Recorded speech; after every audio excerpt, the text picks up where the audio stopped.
नमस्कार, मी प्रांजल सायकोलॉजीमध्ये आपले खूप खूप स्वागत आहे।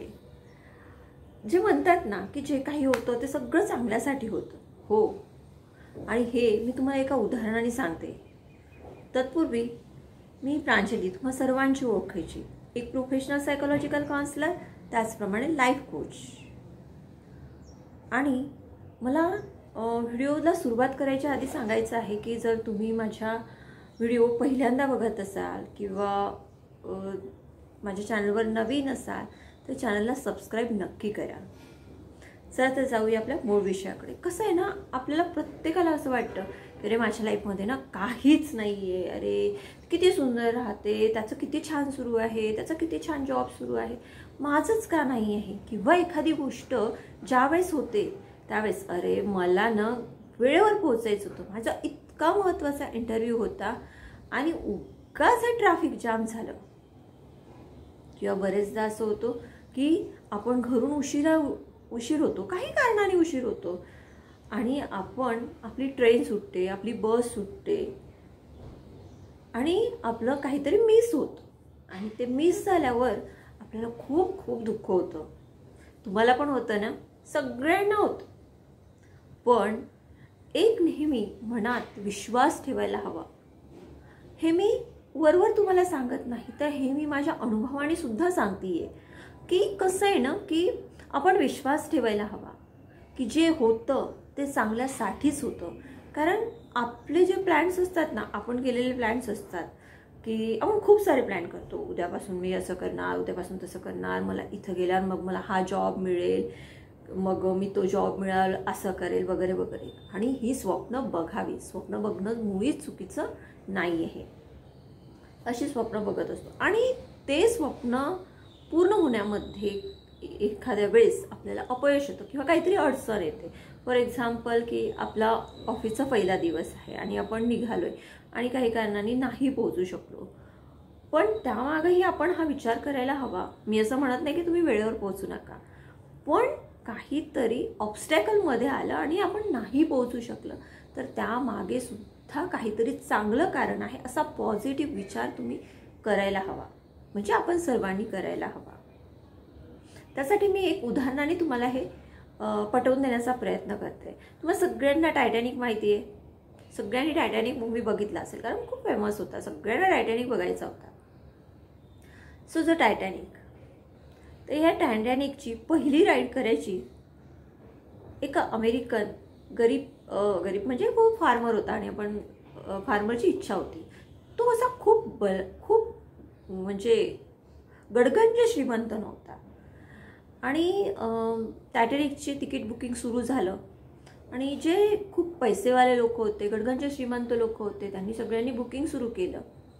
हा क्लार्क नावाचा जो शेतकरी होता त्याला सुद्धा वाटायचं की आपण सुद्धा या टायटॅनिक मध्ये पहिली राईड करणारी व्यक्ती बनावं आणि श्रीमंत लोकांमध्ये आपण तो प्रवास अनुभवावा। मग त्यांनी काय केलं, त्याच्याजवळ जेवढी काही सेविंग होती, जेवढं काही पैसे होते ते सगळे त्यांनी त्याची तिकीट बुक करण्यात घातले।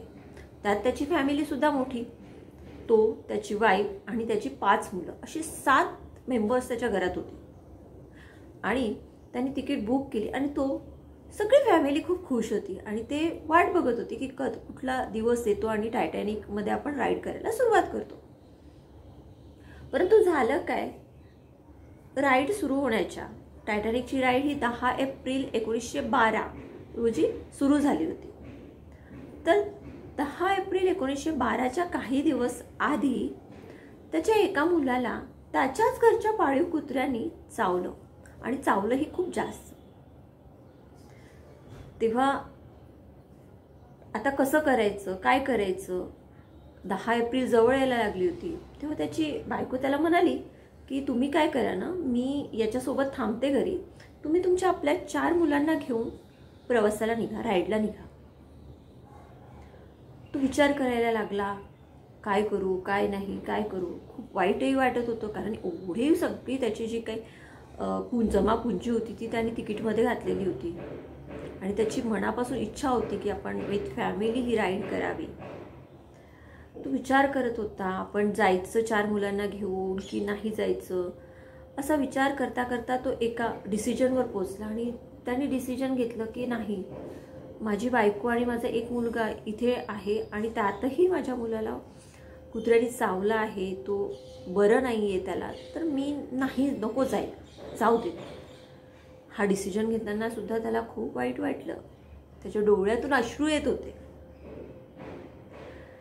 आणि त्याचा पण फायनल डिसिजन झाला की मला नाही जायचं आता माझ्या मुलाला आणि बायकोला सोडून. आणि ज्या दिवशी 10 एप्रिल 1912 फायनली टायटॅनिक निघालं अमेरिकेतून, इंग्लंडमधून अमेरिकेत जायला, त्यावेळी त्याची 4 मुलं आणि तो त्या निघणाऱ्या टायटॅनिककडे अगदी अश्रू त्यांच्या डोळ्यात होते. अगदी रडत रडत ते बघत होते की अरे आपण सुद्धा या प्रवासाचा एक हिस्सा असतो. किती छान झालं असतं की तो डॉग चावला नसता, तो कुत्रा चावला नसता तर. आणि असेच पाणावलेले डोळे घेऊन ते घरी आले.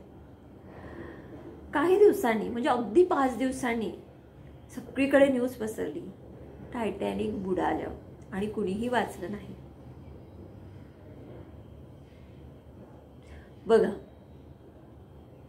ज्यावेळी त्या क्लार्कनी ही गोष्ट ऐकली, ही न्यूज ऐकली, आणि काय केलं असेल, आणि त्या कुत्र्याचे एवढे लाड केले की ज्या कुत्र्याला तो चावला तेव्हापासून तो अखंड शिव्या देत होता. कधी वेळ त्या कुत्र्याला त्याने इतके लाड केले की खूप, की आज मी आणि माझी फॅमिली वाचलोय ते फक्त आणि फक्त की तू माझ्या मुलाला चावा घेतला.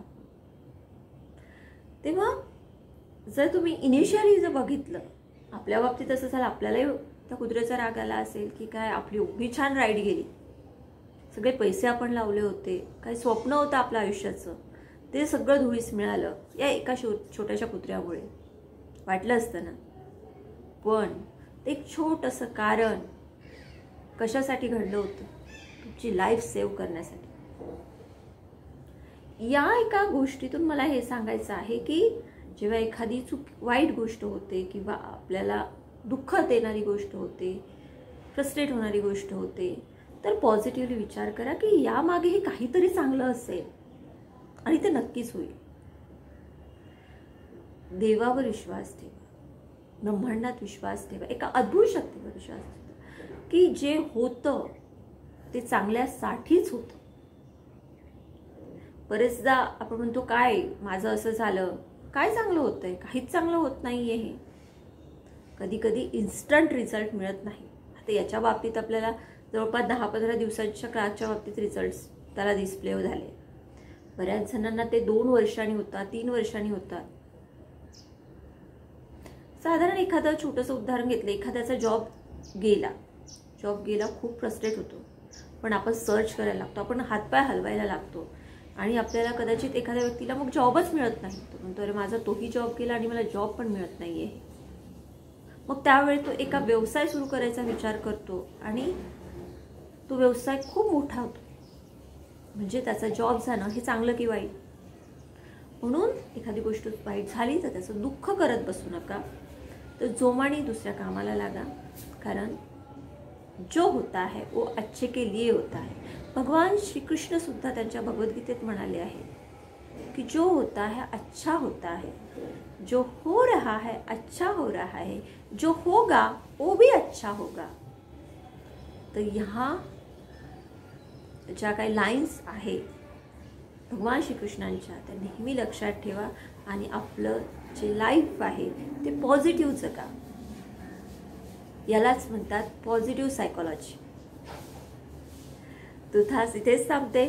मला वाटतं की नक्कीच तुम्हाला ही गोष्ट आवडली असेल आणि ही सत्य घटना आहे. सो अशाच सत्य घटना किंवा असे सायकोलॉजिकल आस्पेक्ट्स मी तुमच्यासमोर मांडत असते. तेव्हा जर चॅनलवर नवीन असाल तर सबस्क्राईब करा, व्हिडिओ आवडल्यास लाईक करा. तुम्हाला एखाद्या विषयावर काही नवीन व्हिडिओ हवा असेल तर तोही कळवा. आणि मला वाटते तुम्ही कुठून बघताय तेही मला सांगितलं तर बरं होईल, कारण मला कळत नाही आहे की माझा व्हिडिओ जातोय नाही जात आहे, कुठं जात आहे. कारण मी एक ॲज अ प्रोफेशनल यूट्यूबर नाही, I am a professional psychological counsellor.